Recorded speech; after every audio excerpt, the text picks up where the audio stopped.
Good morning all of you.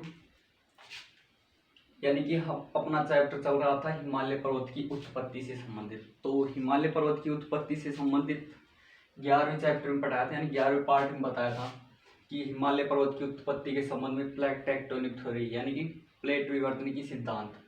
तो अब अपना ये पार्ट चलेगा 12वां। तो इसमें हम पढ़ेंगे पर्वत निर्माण से संबंधित, यानी पर्वत निर्माण किसका? हिमालय पर्वत का। तो हिमालय पर्वत निर्माण से संबंधित दूसरी थ्योरी यानी दूसरा सिद्धांत है कोबर का भूसन्नति सिद्धांत। तो वो प्लेट विवर्तन की सिद्धांत था, वो 11वां पार्ट में करवा चुका हूँ। अब ये है 12वां पार्ट। तो इसमें कोबर का भूसन्नति सिद्धांत पढ़ेंगे और कोबर का भूसन्नति सिद्धांत हिमालय पर्वत निर्माण के संदर्भ में।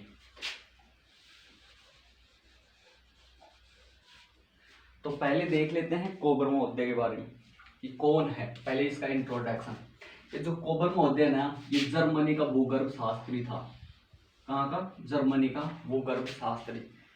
तो इसने बताया, यानी कि इसने पर्वत निर्माण के संदर्भ में अपने एक सिद्धांत दिया, भूसन्नति का सिद्धांत। तो इसने पर्वतों की उत्पत्ति का स्रोत भूसन्नति को माना। इसने कोबर महोदय ने पर्वतों की उत्पत्ति का स्रोत भूसन्नति को माना। अब भूसन्नति क्या है? पहली बात, यानी कि ये क्या है भूसन्नति, तो इसके संदर्भ में देख लेते हैं। यानी कि जब दो दृढ़ भूखंड, जिस प्रकार, यानी कि ये मान लो एक ये भूखंड है और एक ये भूखंड है, दो दृढ़ भूखंड हो गए और इसके मध्य ये जल भरा हुआ है।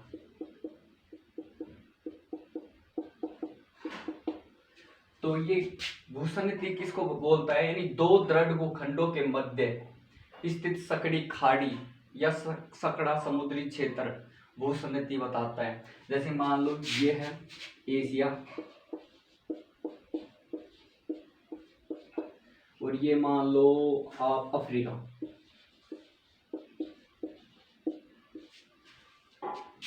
इन दोनों के मध्य मान लो ये सकड़ा समुद्र क्षेत्र है। तो ये जो एरिया है ना, ये जो सकड़ा समुद्र क्षेत्र का, इसको कोबर ने भूसन्नति कहा है। तो कोबर कहता है पर्वतों की उत्पत्ति भूसन्नति से होती है। अब भूसन्नति से इसकी उत्पत्ति होती तो पर्वतों का पालना भी से कह दिया, किसको? भूसन्नति को। तो फर्स्ट ईयर के अंतर्गत ये आया था कि भूसन्नति क्या है, यानी दो भूखंडों के मध्य स्थित क्षेत्र, जलीय क्षेत्र या सकड़ी खाड़ी भूसन्नति कहलाती है। तो यहाँ तक ये हो गए। यानी जो कोबर महोदय है ये जर्मनी का भूगर्भ शास्त्री है और इसने पर्वतों की उत्पत्ति भूसन्नति से बताई है, यानी कि भूसन्नति को इसने पर्वतों का पालना कहा है। तो अब बात आती है सिद्धांत की पद्धतियां, यानी इसका सिद्धांत किन पद्धतियों पर आधारित है। यानी कि इसकी 3 पद्धतियां हैं। एक तो है, यानी सिद्धांत 3 पद्धतियों पर आधारित है। तो पहली बात यह है कि वर्तमान में जहां पर्वत है,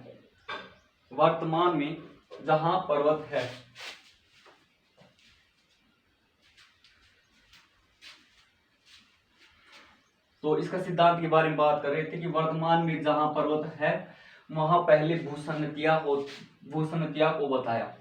यानी कि अब मान लो हिमालय पर्वत है, ये अपना हिमालय पर्वत है। तो यहाँ पे भी कोबर महोदय कहते हैं यहाँ पे पहले क्या थी? भूसन्नति थी। तो यानी 3 पद्धतियां बताई कि किस आधार पर निर्माण हुआ। तो वहां पहले भूसन्नतियों को बताया।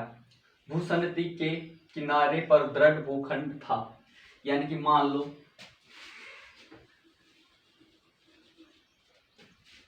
अब ये अपन ने बताया कि एक भूखंड ये हो गया, एक भूखंड ये हो गया, इसके मध्य जो समुद्री क्षेत्र या जो खाड़ी स्थित है, तो उससे भूसन्नति का निर्माण होता है, उसे इसने भूसन्नति कहा। तो अब ये क्या कह रहा है कि जहां पहले वलित पर्वत थे, मान लो अब यहाँ पे वर्तमान में वलित पर्वत हो गए इस भूसन्नति में, यानी पहले जहां वलित पर्वत थे पहले वहां पर भूसन्नतियां थी। यानी कि इस प्रकार सिंचला समुद्री क्षेत्र था या खाड़ी नुमा आकृति थी दो दृढ़ भूखंडों के मध्य। फिर भूसनती के किनारे पर दृढ़ भूखंड था। अब ये भूसनती है, यहाँ पे तो जल वाला क्षेत्र है या कोई खाड़ी नुमा आकृति है, और ये है दृढ़ भूखंड,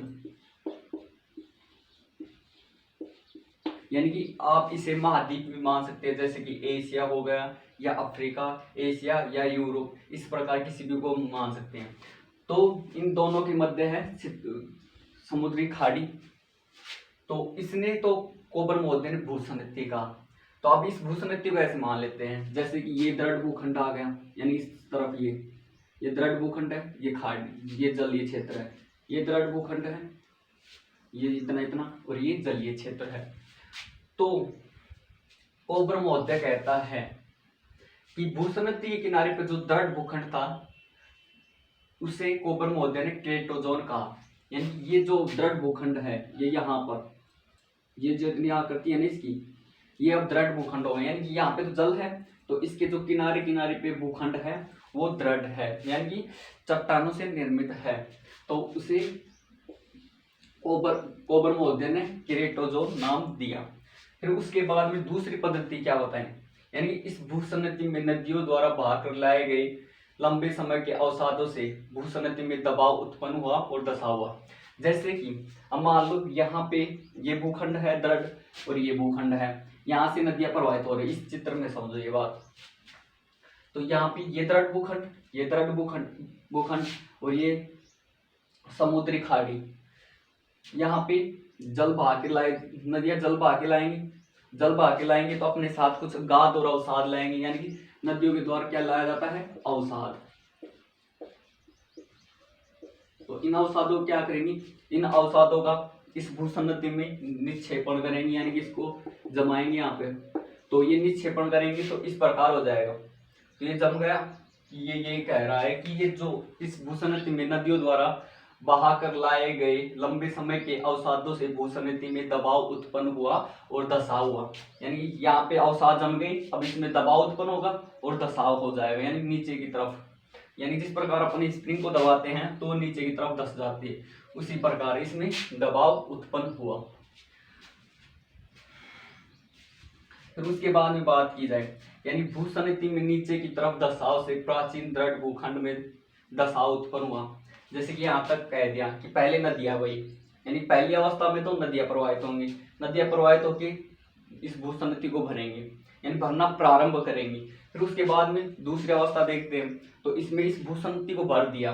फिर उसके बाद में जब ये भूसनती में ये अपने नदियां पर, यानी कि अपनी नदियां, ये नदियां इसमें अपनी गाद को भरेंगी, तो इसमें दसाव उत्पन्न होगा, यानी नदियों द्वारा लाए गए गाद से दसाव उत्पन्न होता है।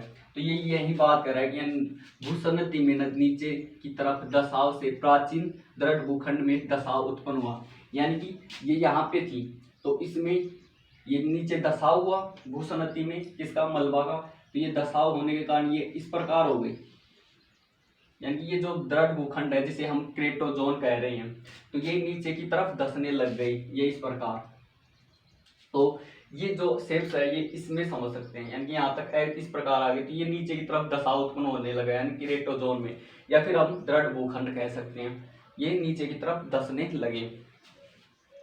इससे जमा हुआ मलबा वलित हो गया।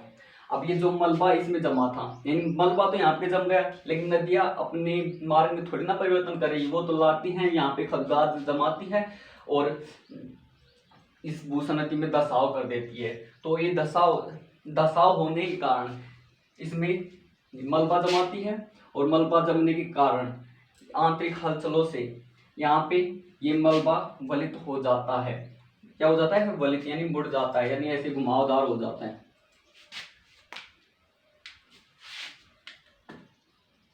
ऐसे घुमावदार हो जाता है ये मलबा। लेकिन ये जो मलबा है ना, ये इस भूसनती के किनारों पर तो उठ जाता है और इसके मध्य में समतल रह जाता है, यानी किनारों पर तो उठ जाता है और मध्य में समतल रह जाता है। मध्य में ये, यानी कि ये जो समतल भाग है ना, ये तो पठार का रूप ले लेता है, और ये जो उठा हुआ भूखंड है ये पर्वतों का निर्माण हो जाता है इससे, यानी पर्वतों का रूप ले लेते हैं।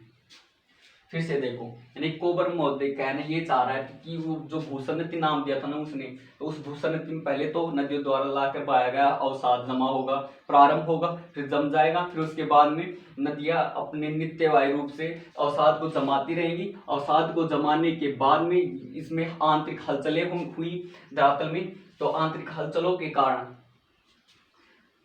कारण इसमें जो जमा मलबा था वो वलित हो गया, यानी ये जो दो किनारे हैं यहाँ पे मलबा वलित हो गया, और इसके बीच में ये जो भाग है ये इतना उठ जाएगा, इतना ये जो भाग है, यानी कि इसके किनारे पर तो ये मलबा अधिक उठ गया और इसके मध्य में भाग रह गया समतल, यानी कि ये तो समतल रह गया और ये भाग उठ गया। तो ये जो भाग उठा है इससे पर्वतों का निर्माण हुआ है, और ये जो भाग समतल रह गया इससे पठार का निर्माण हुआ है। तो अपन बात कर रहे हैं हिमालय पर्वत के संदर्भ में, तो पहले इसी के बारे में देख लेते कोबर की भूसन्नति सिद्धांत के बारे में कि इसकी कितनी अवस्थाएं हैं, 3 अवस्थाएं हैं। पहले तो भूसन्नति में अवसादों का निक्षेप, वो मैंने बता दिया, यानी यहाँ पे निक्षेप प्रारंभ हुआ, यहाँ पे निक्षेप हो गया। फिर उसके बाद पर्वत निर्माण की प्रक्रिया, ये पर्वत निर्माण की प्रक्रिया हो गई, यहाँ पे हलचलें हुई, हलचलें होने के कारण ये जो जमा मलबा था ये गाद के रूप में उठ गया, और यहाँ पे एक पर्वतों का निर्माण हो गया और पठार का निर्माण हो गया। फिर तीसरी बात आती है भूसंतुलन की अवस्था। अब मान लो इसमें हलचलें हो गई, तो ये जो पृथ्वी है ना, जहाँ पे भी कुछ अलग बदलाव करेंगे, यानी पर्वत पठारों को उठाएंगे या वहाँ पे कुछ अन्य चीज रखेंगे, तो जो अपनी पृथ्वी है वो धरातल को संतुलन करना, यानी पृथ्वी के ऊपर संतुलन करना होता है उसको, तो वो भूसंतुलन करती है, यानी कि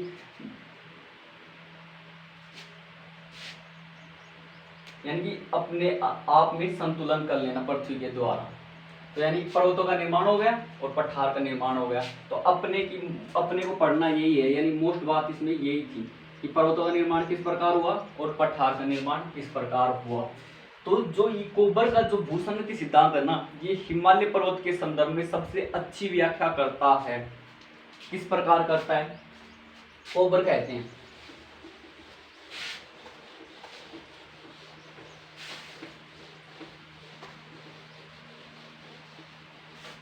कोबर महोदय बताते हैं कि ये तो है एशिया या यूरेशिया मान लो, और ये है अपना इंडिया, तो इसके मध्य ये था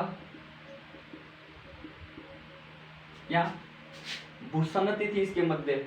ये भूसन्नति में उत्तर से नदियां प्रवाहित हुई, दक्षिण से नदियां प्रवाहित हुई, तो ये नदियां अपने द्वारा गाद को लाएंगी, गाद को जमा करेंगी, तो वो एक इस तरह की भूसन्नति का निर्माण होगा और पर्वत का निर्माण होगा, इसी प्रकार होगा।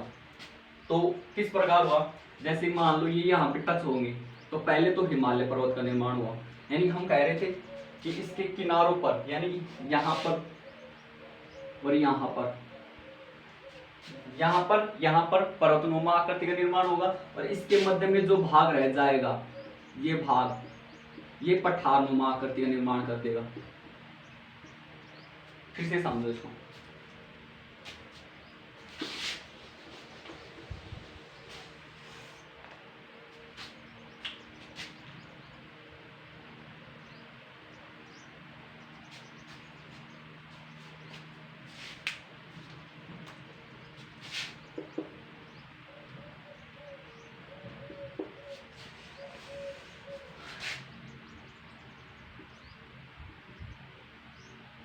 ये इसके मध्य समुद्री क्षेत्र है, तो यहां से ये नदियां प्रवाहित होंगी।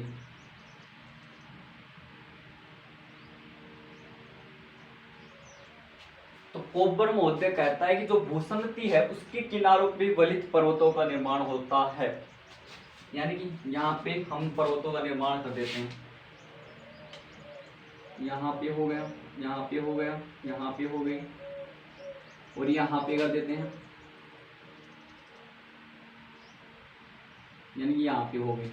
तो अब वो ऐसे भी कहता है कि इसके जो मध्य में भाग रह गया, यानी कि ये जो बीच का भाग रह गया, ये जो उठा हुआ भाग रह गया, इससे उसने पठार की उत्पत्ति के बारे में बताया।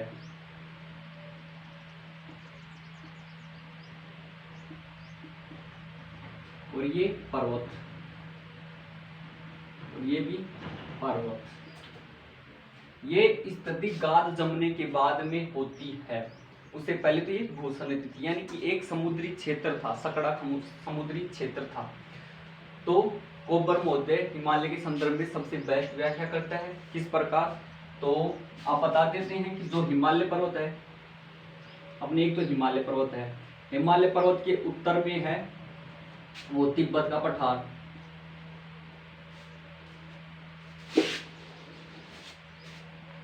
हिमालय पर्वत, तिब्बत का पठार, और यहाँ पे है कुनलुन पर्वत जो चीन में है।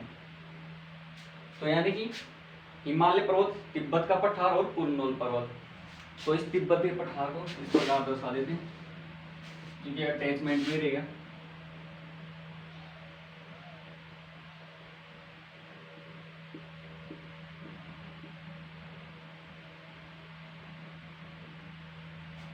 तो इस ये आकृति है, ये हिमालय पर्वत की हो जाएगी।